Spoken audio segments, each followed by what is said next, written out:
ಸರದೆಯ ಸಜ್ಜನ ಸ್ನೇಹಿತರೆ, ನಿಮ್ಮ ಸುತ್ತಮುತ್ತ ಇರುವ ಜನ ನಿಮ್ಮ ಮೇಲೆ ನಂಬಿಕೆಯನ್ನು ಕಳೆದುಕೊಂಡಿದ್ದಾರಾ? ನಿಮ್ಮಿಂದ ಏನೂ ಆಗಲ್ಲ ಅಂತ ಹೇಳ್ತಾ ಇದ್ದಾರಾ? ಹಾಗಾದರೆ ಈ ವಿಡಿಯೋ ನಿಮಗಾಗಿ. ಈ ವಿಡಿಯೋನ ಸ್ಕಿಪ್ ಮಾಡದೆ ಕೊನೆವರೆಗೂ ನೋಡಿ. ಲೋಕ ಕೇಳುತ್ತದೆ, ನಿನಗೆ ಇದನ್ನು ಮಾಡೋದಕ್ಕೆ ಸಾಮರ್ಥ್ಯ ಇದೆಯಾ ಅಂತ. ನೀನು ಯಾಕೆ ಇಷ್ಟು ಹೋರಾಟ ಮಾಡ್ತಾ ಇದೀಯಾ? ಇದು ನಿನ್ನಿಂದ ಆಗಲ್ಲ ಅಂತ. ಆದರೆ ನೆನಪಿರಲಿ, ಅವರು ಯಾರೊಬ್ಬರು ನಿಮ್ಮ ಕಥೆಯನ್ನು ಓದಿಲ್ಲ. ಅವರು ನಿಮ್ಮ ಕನಸುಗಳನ್ನು ನೋಡಿಲ್ಲ. ಅವರು ರಾತ್ರಿ ಹೊತ್ತು ನಿಮ್ಮ ಒಣಗಿದ ಕಣ್ಣುಗಳನ್ನು ಅರಿತಿಲ್ಲ. ಅವರು ನಿಮ್ಮ ಹೋರಾಟವನ್ನು ಅರಿತುಕೊಳ್ಳುವುದೇ ಇಲ್ಲ. ಯಾಕೆ ಅವರಿಗೆ ನಿಮ್ಮ ಕಥೆ ವ್ಯಥೆಯನ್ನು ವಿವರಿಸಬೇಕು? ನಿಮ್ಮ ಬಗ್ಗೆ ಅವರಿಗೆ ಅರ್ಥೈಸಿ ಸಾಧಿಸುವುದಾದರೂ ಏನು? ಬೆಳಕಿನ ದಾರಿಗೆ ಅಂಧಕಾರದ ಅನುಮತಿ ಬೇಕೇ? ಬೇಡ. ಮುಂದೆ ನಡಿಬೇಕು.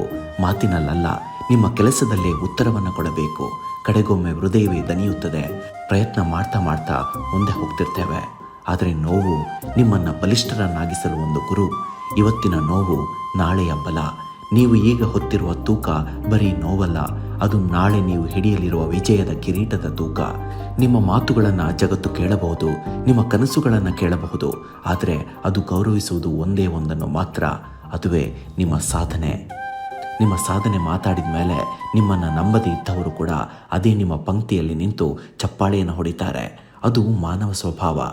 ನೀವದನ್ನು ಬದಲಾಯಿಸಲಾಗದು. ಆದರೆ ನೀವು ನಿಮ್ಮ ಸಾಧನೆಯನ್ನೇ ಲೋಕದ ಬಾಯಿ ಮುಚ್ಚಿಸುವ ಅವಕಾಶವನ್ನಾಗಿಸಬೇಕು. ಈಗ ನೀವೇನು ಮಾಡ್ತೀರಾ?